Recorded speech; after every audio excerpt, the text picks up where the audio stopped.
Joe has 20 years of state-level citizen activism experience. Formerly based in Raleigh, North Carolina, he's worked with several North Carolina nonprofits to address policy issues pertaining to persons with disabilities, veterans, and the homeless. In 2012, the Secular Coalition for America announced a nationwide plan to create state chapters, and Joe provided an organization model and advocacy plan for the Secular Coalition of North Carolina, which has become one of the most vocal state chapters in the country. Last year, he returned here to Utah, his home state, and he's begun to work on establishing a chapter here. So I'm really happy to have him here to talk about advocacy efforts for secularism in Utah. And he'll answer questions at the end, so be thinking of anything you want to ask him. Please welcome Joe Donovan.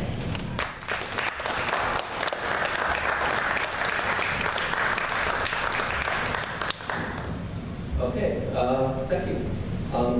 First of all, I'm not going to talk about presidential elections. You can decide on that on your own.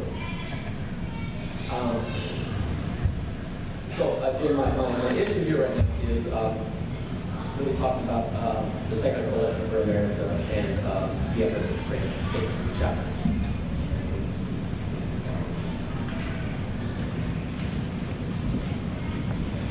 First thing we need to know is the Secular Coalition for America was established in 2005, which is still very new, considering when you look at religious-based activist organizations, most of which were established shortly after Prohibition because of the whole issue of once Prohibition was eliminated, they moved to create new laws at state levels, and also in response to this Stokes trial. So that's when we started seeing in like the 20s, 30s, 40s, state-level religious-based organizations starting to do their activism. So we were coming from a non-religious, non-theist, whatever, are still fairly new in this discussion of really trying to do politics. Basically, this Secular Coalition was pretty much created in response to 9/11 and the whole new atheist movement trying to get away from some of the religious right politics. There are currently 18 member organizations in the coalition, and I'll have a list of who those are.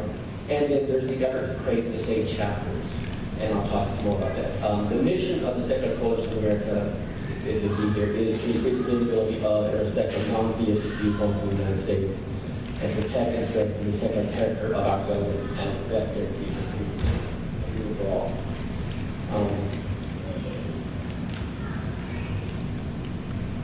As I mentioned, there are 18 member organizations.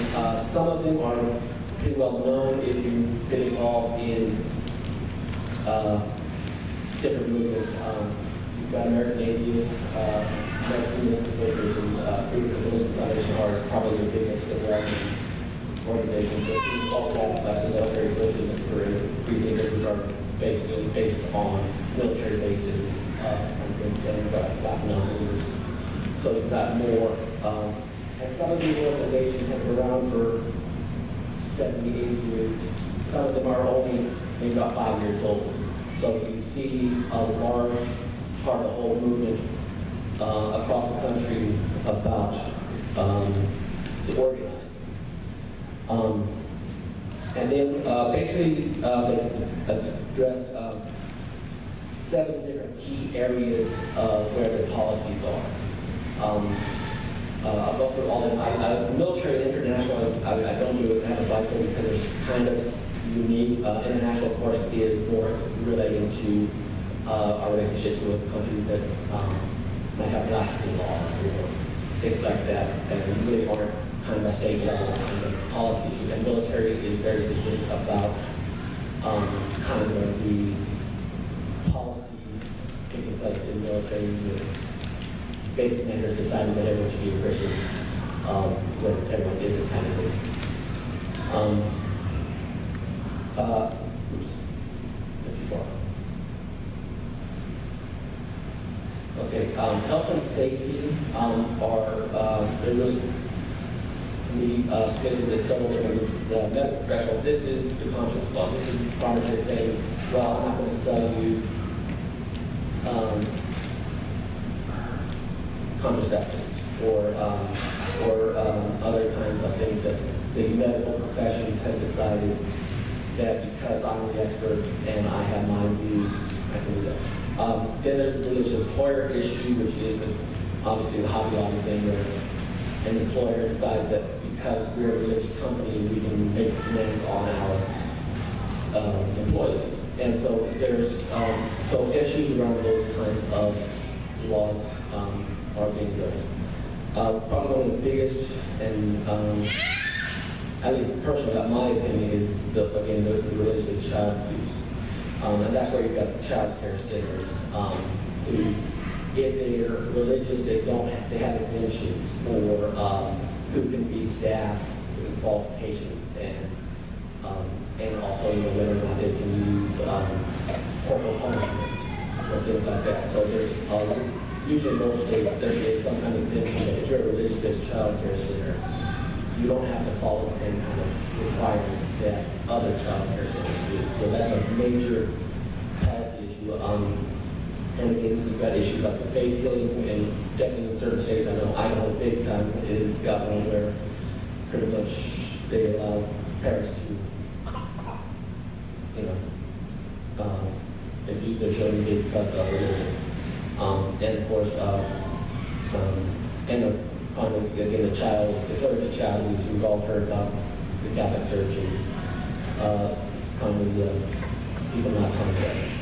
And then also like the healthcare policy stuff. And this gets into things like women's reproductive rights and that because of our religion, we're going to deny this and stem cell religion and substance abuse stuff is the AA and some people don't. That person if they're not necessarily religious. So there's a lot of these policies are on the books, both at national level and at different state levels. And that's kind of the real challenge is trying to find all those and try to work them. In education, the biggest one is in public funding religious schools, and which is usually vouchers, and they're basically taxpayer money going to send to the schools. And we basically disagree with that. And then the other issue, again, the discrimination, because a lot of times if and this gets into things like the football coaches having prayer, and things like kind of religious school groups that are saying that are not allowing people who are LGBT or something like that. There's a lot of different kinds of policies that they're following. And then the curriculum is, again, one of those things, and that gets into, again, evolution and science curriculum stuff, and then U.S. history and, the sex education.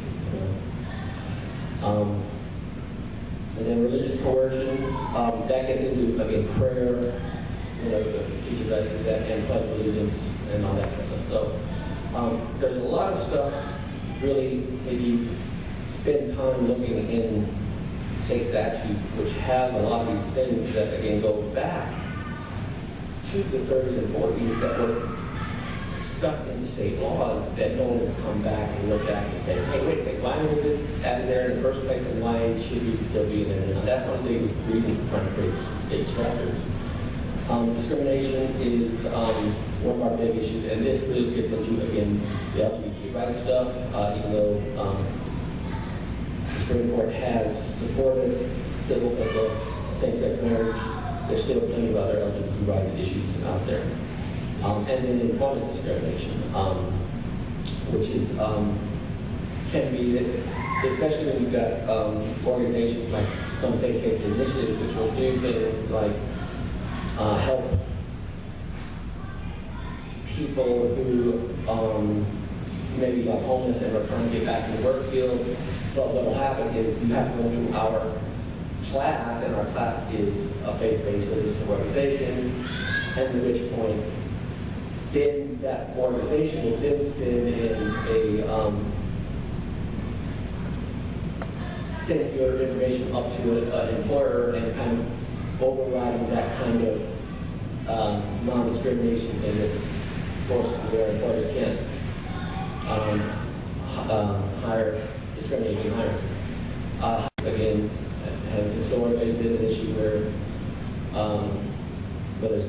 LGBTQ couples, whether it's non-married couples, whether it's various types of, and there's a lot of that stuff. And then also things like whether the taxpayer money is going to serve religiously, and one area there is things like Boy Scouts, which still, even though they've made some improvements, are still discriminatory about who's available, and also get more of the faith-based religion.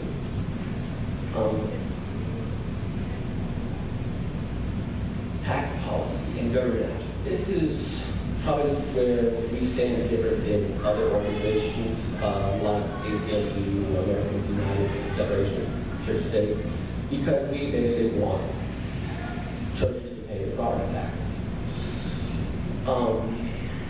And that's a major policy issue that religious organizations do not have the same kind of requirements for disclosure of how they're using their money. And again, we do have a lot of things like that. And you have like the parsonage exemption, which is the language that allows your multimillionaire mansions going to televangelists who are not paying taxes or anything to live there. So there are a lot of statutes out there that really do promote and support religious belief that is not available to normal people. And again, that also gets in, especially when you look at the nonprofits, because again, churches and organizations are the same 501c3 organizations that you say about this organization here is, but they're not required to file their annual financial disclosures, and many of them are also breaking the law about endorsing candidates. So there's definitely areas there that trying to bring those religious-based organizations into the same kind of level as other nonprofits. Now, the other big issue with government action is probably the issues that everyone thinks about, and that's in God we trust our money, the National Day of Prayer every year, the fact that when people have oath of office, they have to say this so help me God, and the Pledge of Allegiance. And some of these, again, are kind of historical things that have been there since the 50s. But again, when you're looking at, in case of some states where there actually is the language in their state constitution that you must be believe in God and stuff like that just to run for office, even though it's not enforceable, it's still there and it's still part of the culture, and trying to address that cultural stuff. The big issue too is, you've got a lot of government officials, candidates who will say, I'm doing this because God told me. And reality is, they're really kind of overlooking their broader communities. And so there are a lot of things there.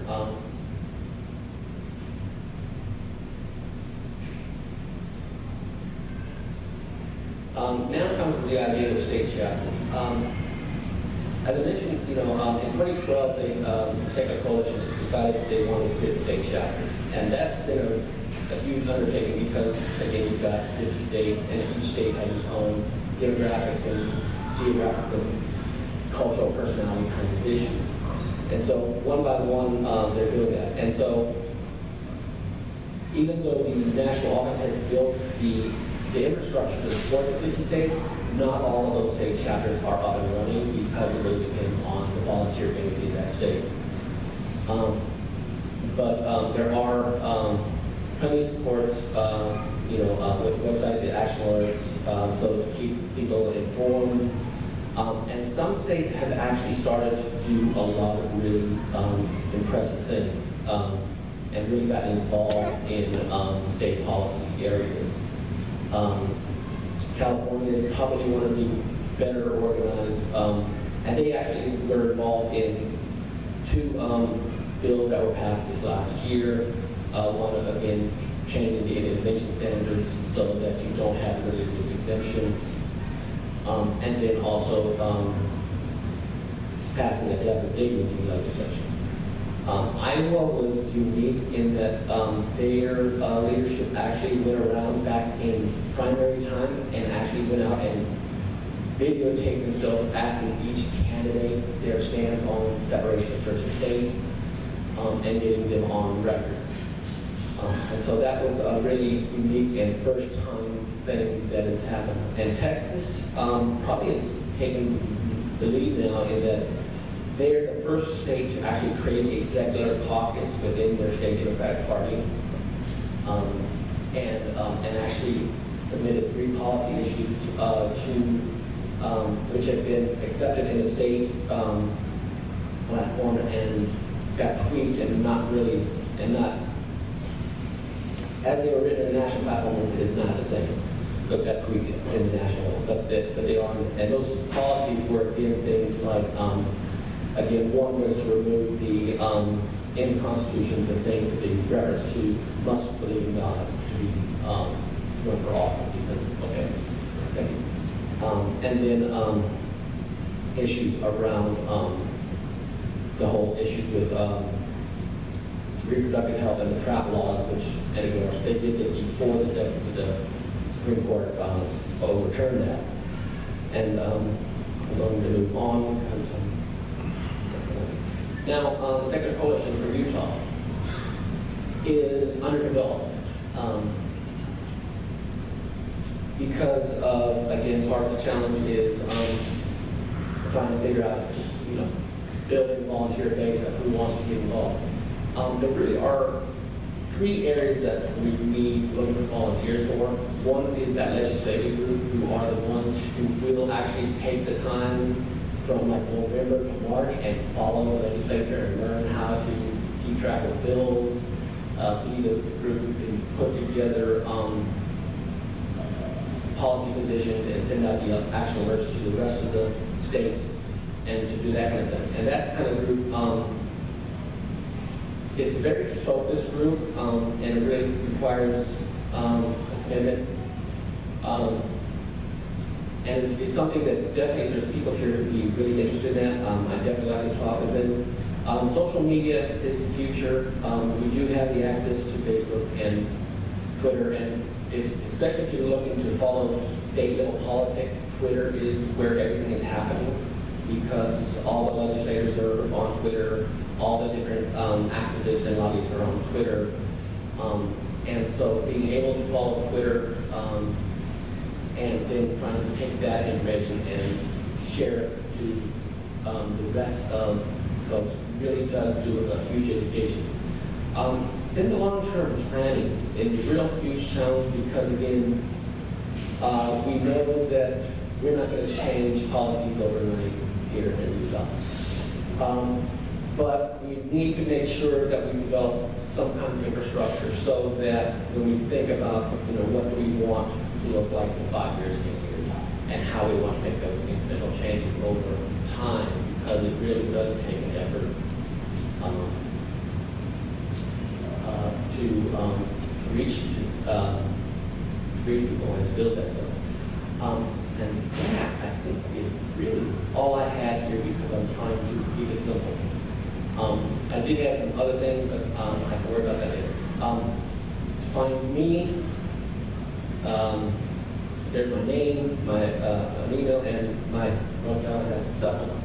Also, I do have some handouts. We have a sector model policy guide, which is a little booklet there, which really goes into more detail about some of these policy issues that I kind of ran through, which is really nice to kind of get a bigger picture of kind of why we've chosen certain policies as our focus area. There's also like a two-sided sheet that really look from the Second Coalition for America, which look at like their 2015 in review notes, or sign-up sheet there if you want to get your name and your email on the action alerts, so that when bills come up and you want to know when they are, you want to be able to, again, contact your legislator and say, hey, vote for this, vote against this, kind of thing like that. So we do have a sign-up sheet with the action alerts there. And I've also got some business cards. That's it. So, questions? Yes?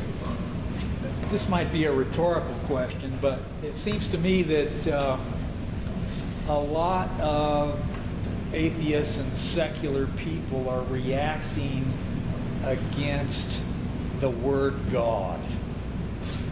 And Sam Harris and Richard Dawkins and other notable atheists have pointed out that God, that even religious people are atheists when it comes to other people's gods. Okay, so why not take a larger view of the word God and use the God of Einstein, which is reality itself, and that God includes all the little make-believe gods of all the religious people in the world. So, you know, I mean, it seems really reactive to. I mean, I get up in arms when people's rights and things are trampled on by religious people.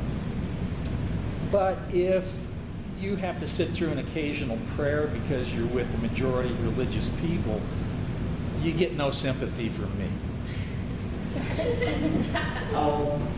Well, and again, there actually is a wide variety of views on it. As I mentioned, there's like the 18 member organizations, and some of those are, again, do think of themselves in more of a congregational fashion, like the American Ethical Union. And so they're not really going to be as overt as American atheists. And you're going to have, you know, like you've got the Society of Secular Judaism, which again still stay kind of focused on their Jewish heritage, even though they move on with their beliefs. So again, when you look at the broader view of who's in the coalition, you will start to see that, well, I guess there are some who are very overt about their speech, and then there are others who really are more looking at solutions-based and focused.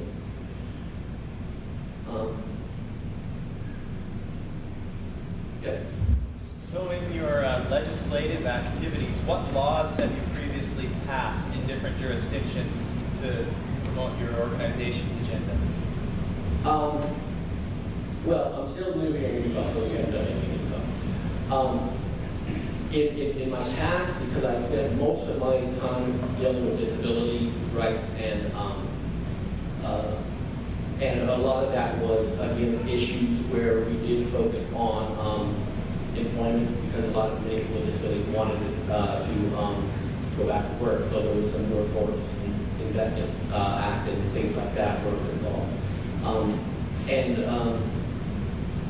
And then there was also a big issue when they were trying to reform our state mental health system. They were restructuring it in a way that they really were trying to leave out any kind of transparency and input from people who actually receive services. So I was involved in helping to develop some statutes which created a several, you know, both at the state level and local level for some policy roles for people who are recipients of service to actually influence the policy and that kind of stuff. So, have you drafted any opposition legislation to get rid of incentives toward religion, or is it primarily rights-based, like you're saying?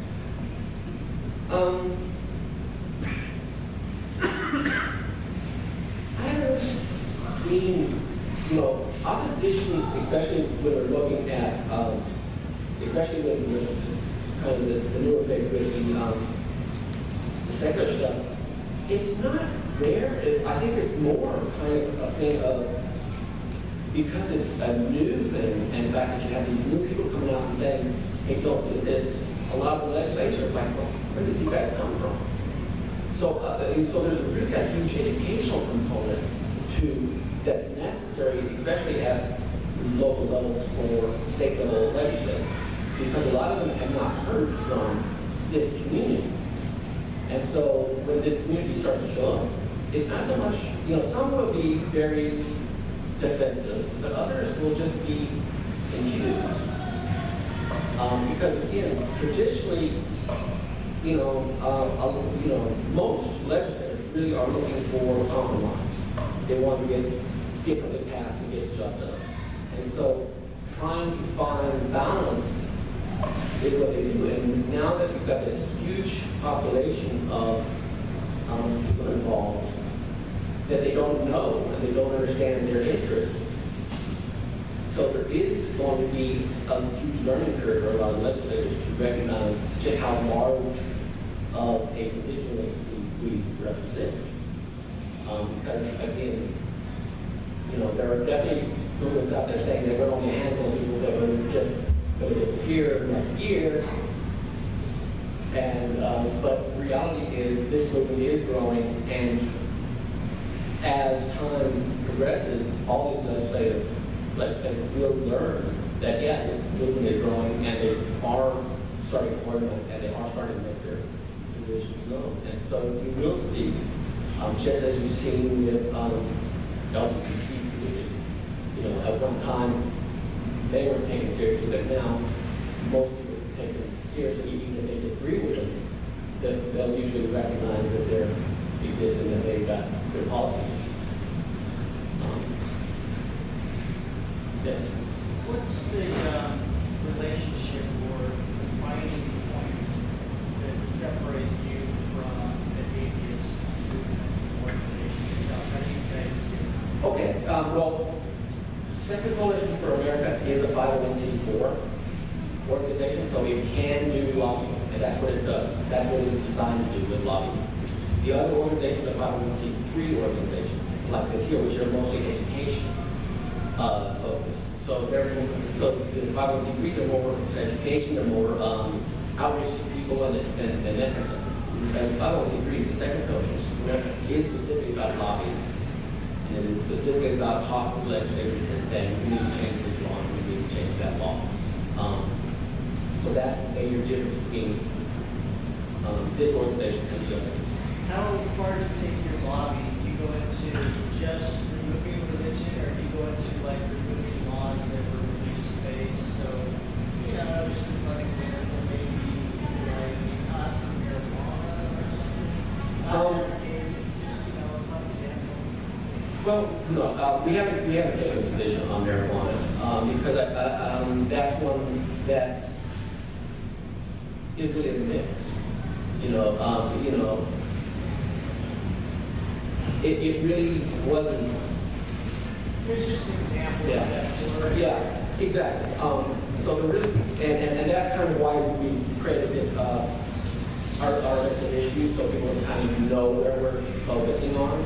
Because again, we're not going to get involved in guns or things like that. But we really, our focus really has been more about really more of the rights-based kind of things when religious policies have discriminated against other people. So trying to find that balance back.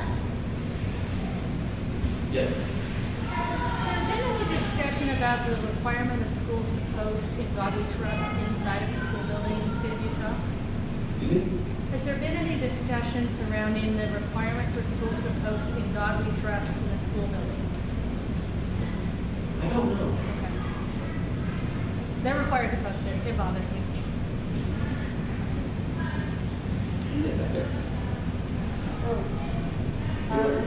I was pointing to that and saying how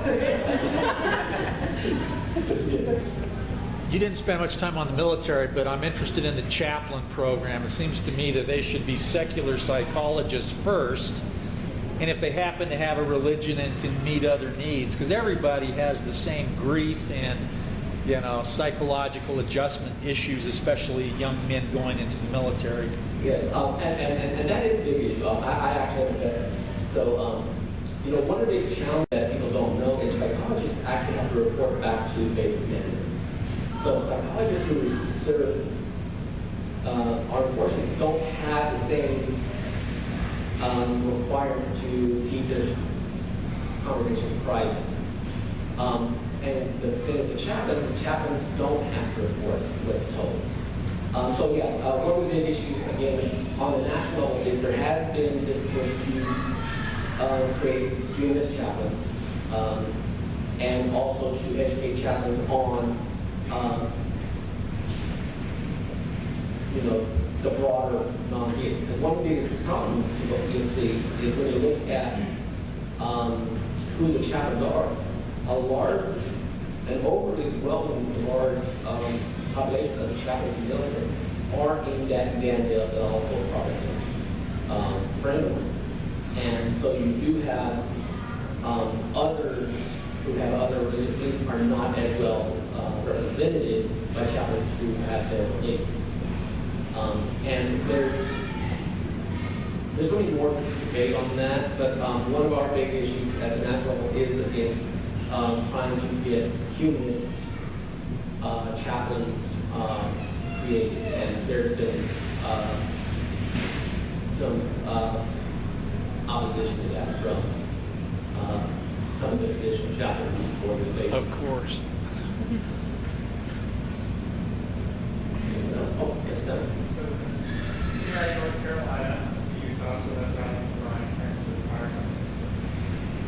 But I originated here. So is the organization involved at all in the sort of Moral Mondays protests that are going on? Yes, actually, yeah. We actually built a relationship with William Barber early, because some of his earlier speakings, he really had more of a Christian-based thing. After speaking to that, he started opening up and saying, for people without faith too. So we actually did have the North Carolina did have the influence in changing some of his language, which I think you saw on BNC, because he also mentioned some.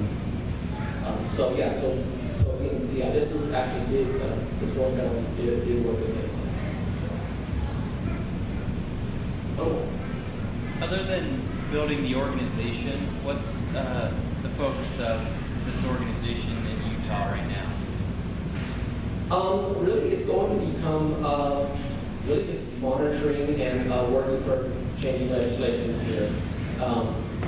That's what it's focused on. The Secular Coalition doesn't do litigation, so we don't do lawsuits the way that Freedom from Religion Foundation or American Humanist or something like that. So we're really focusing on more legislation. Any particular legislation? Well, it varies because, again, we have to work with who we have at the state legislature. One area where we're thinking that others have seen some success, especially when we've got a strong Republican majority, are things like eliminating the religious-based exemption from immunization. Because, again, that's where you have the older legislators who remember when they got vaccinated, so it's not a big deal to them. I think you're going to have huge challenges, again, long-term, because, again, one of the long-term goals eventually does get into, again, how do we build transparency in how churches who are nonprofits are using their money. And that's going to be a huge challenge in the state. But again, it may take several years to build that kind of the arguments to address those issues and find